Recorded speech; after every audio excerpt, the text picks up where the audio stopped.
Hey there. In today's video, I'm going to discuss the 6 steps necessary to start your mobile DJ business. And if you're new around here, I am DJ Nicole Otero, professional DJ from NYC. And on this channel, I teach beginner and aspiring DJs and also more established DJs how to get started or level up their DJ business. And if you stick around till the end of this video, I'll show you how you can get my freebie, which can help you with all of this. So step one is you need to make sure that you DJ other type of events like bar gigs, house parties for a while, club gigs, before you decide to become a professional private events mobile DJ company.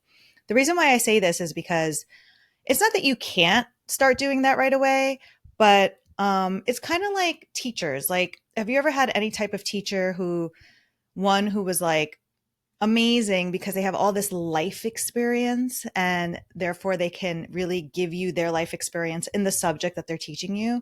Whereas there's some teachers who maybe literally just graduated school and haven't really lived yet. And now they're teaching you a subject where you're like, you sound pretty textbook, right?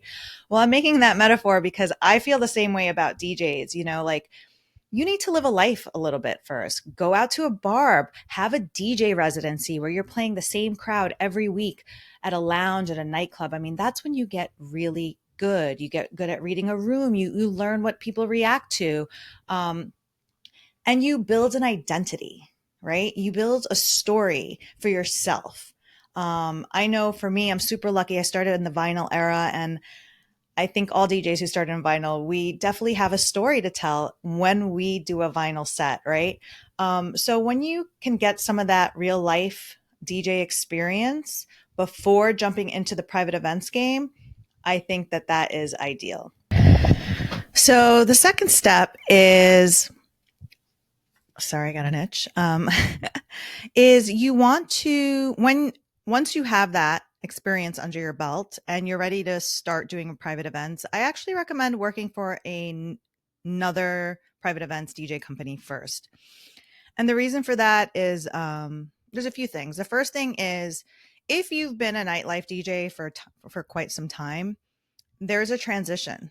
Okay, being a private events DJ, it is not the same as being a nightlife DJ. When you're a nightlife DJ, first and foremost, you're the tastemaker. I mean, I did underground deep house for over a decade, internationally, all over New York. And you're the tastemaker. You're telling people these are the new tracks that are out. Sometimes they're your own tracks I produced. You're setting the tone, right? But when you're a private events DJ, your ego needs to be out the door. Okay. You are there to please the client because you're getting paid a lot more than you would at your local nightlife gig. And for that reason, you are there to serve. So, it's good to just learn about that process while working for another DJ agency because you can probably shadow another DJ or maybe the owner. So my story is when I was transitioning to private events, I didn't really realize I was going to, but I was getting a master's in music education because I thought I was going to become a full-time teacher in the Board of Ed, which didn't happen, by the way. Um, and I did become an adjunct professor, though, at NYU.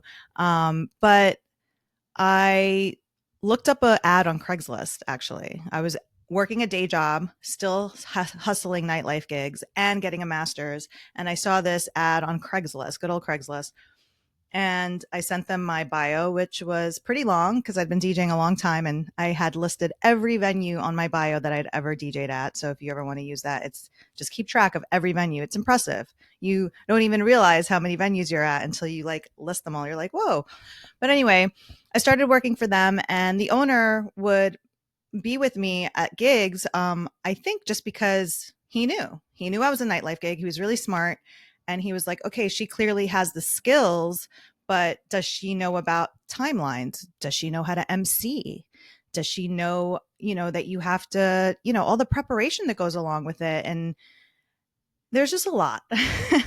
Once you do it, often it doesn't seem like a lot, but there really are a lot of steps. So that's why I recommend work for another company at least a few times or for a while before you jump into starting your own company. So this leads us to step 3, which is don't spend a lot on your gear right away. Because you want to make sure that you've made the right move. And the truth is, a lot of private events are not that big. So you don't need to buy like insane amounts of speakers. It's like you don't even know what size events you're going to get. And look, I use QSCs. I really love using. I had gotten the 18 subs and the 12 tops, and I think they sound great. They really throw the sound there, and they're affordable compared to some other high end speakers, but they sound really good. Um, you can buy two 12s at first, which are like, I don't know, $600 each now with stands. You could buy your gear used. DJ controllers vary. I wouldn't start with the mini one at private events. They just don't look that professional. And then if you do want to, connect like a separate mixer or connect mics, you need like the larger DJ controllers for that.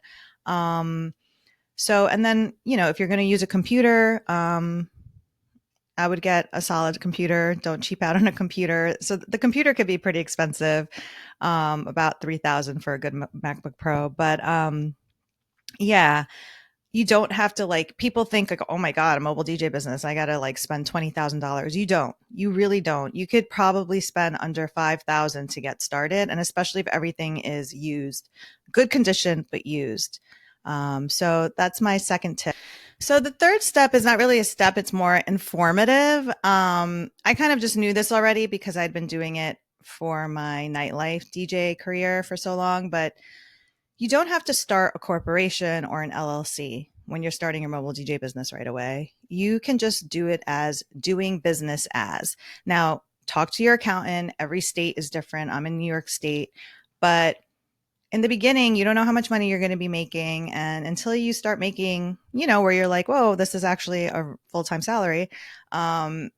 Just do business as. Now, when you do start, okay, let me back up. So doing business as means that you can use your social security number. It's still just under your name for your tax time.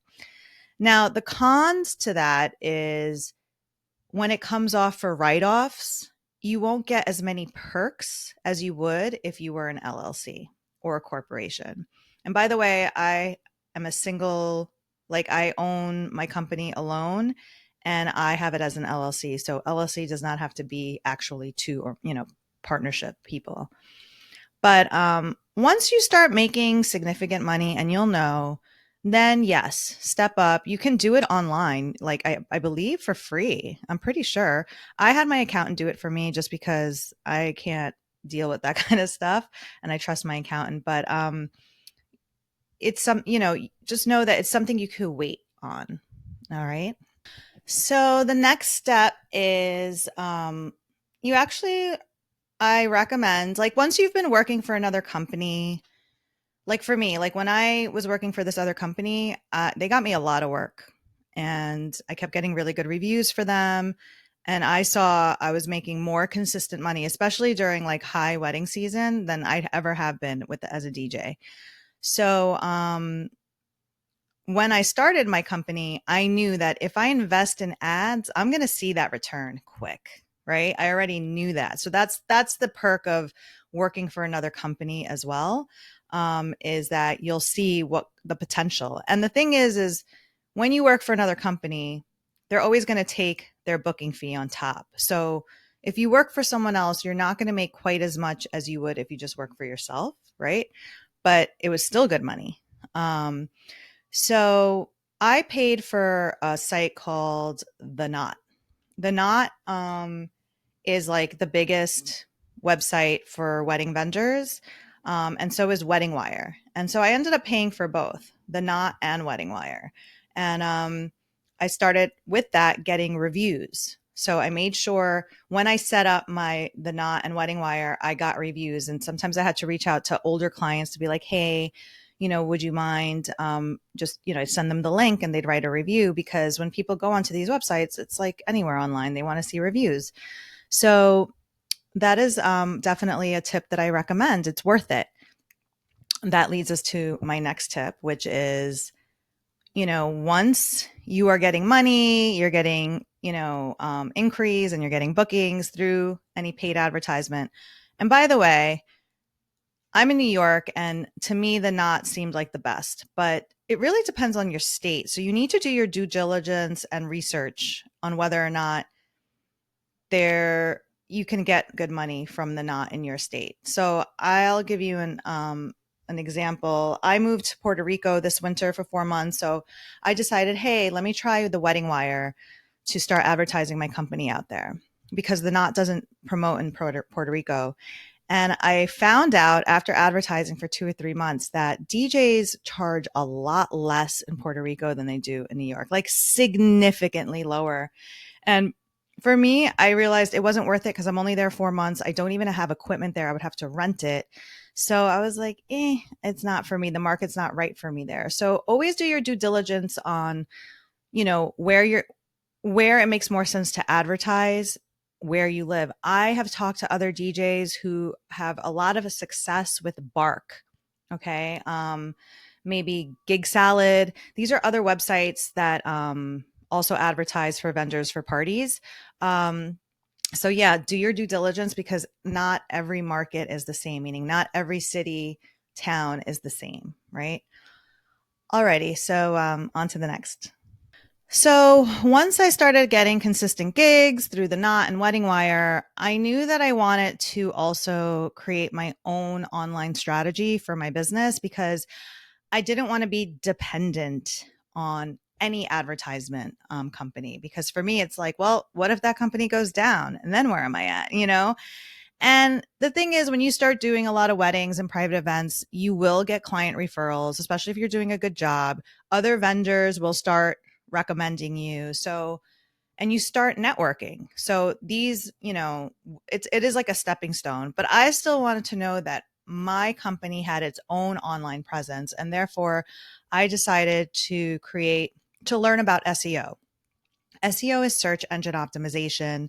And I do it with Google because Google is the biggest search engine on the internet.